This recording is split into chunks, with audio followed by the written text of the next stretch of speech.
গতকালকে দুপুরে খাবারে প্রথমেই ছিল গরম ভাত আর সাথে ছিল পটল আর কারকল ভাজা।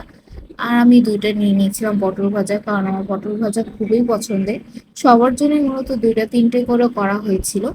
তো যাই হোক, আমি পটল আর কারকল ভাজা একসাথে মেখে কাঁচামরিচ দিয়ে একসাথে মেখে খেয়ে নিচ্ছিলাম। আর এরপর আমি একটু কাসুন্দিও নিয়ে নিয়েছিলাম। এভাবে কাসুন্দি দিয়ে ভাজা দিয়ে মুখে খেলে কিন্তু খুবই ভালো লাগে। আপনারাও খেয়ে টেস্ট করে দেখবেন, কি কিরকম লাগে অবশ্যই কমেন্টে জানাবেন। তো আমি ভালো করে মেখে পটল ভাজা দিয়ে খেয়ে নিচ্ছিলাম। আর এরপর ছিল কুমড়ো ডোগা বা ডাঁটার শাক দিয়ে আর বিভিন্ন রকম সবজি দিয়ে একটা মাখো মাখো করে একটা তরকারি করা হয়েছিল। আর ধরতে গেলে এটা একটা নিরামিষ সবজির তরকারি, সাথে আমি লেবুও নিয়ে নিয়েছিলাম। আর এটা খেতেও ভালো হয়েছিল। আর এরপর ছিল ডিম ভুনা। আর ডিম ভুনাটা খেতেও কিন্তু খুবই ভালো হয়েছিল।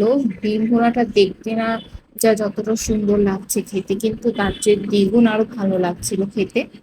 মাঝে মধ্যে এরকম ডিম ভুনা খেতে কিন্তু ভালো লাগে। আমি তো সাথে কাঁচামরিচ আর লেবু নিয়ে ভালো করে মেখে খেয়ে নিচ্ছিলাম।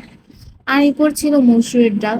আর মসুরির ডালের সাথে আমি একটু ওই ডিম ভুনা আরেকটা যে পটল হয়েছিল সাথে দুইটা নিয়ে। আমি আবার ডাল দিয়ে শুধু শুধু ভাত খেতে পাই না, এর জন্য আমি ডাল দিয়ে সাথে যে কোনো একটা ভাজা বা তরকারি আইটেম রাখি, যদিও এটা একটা বাহানা।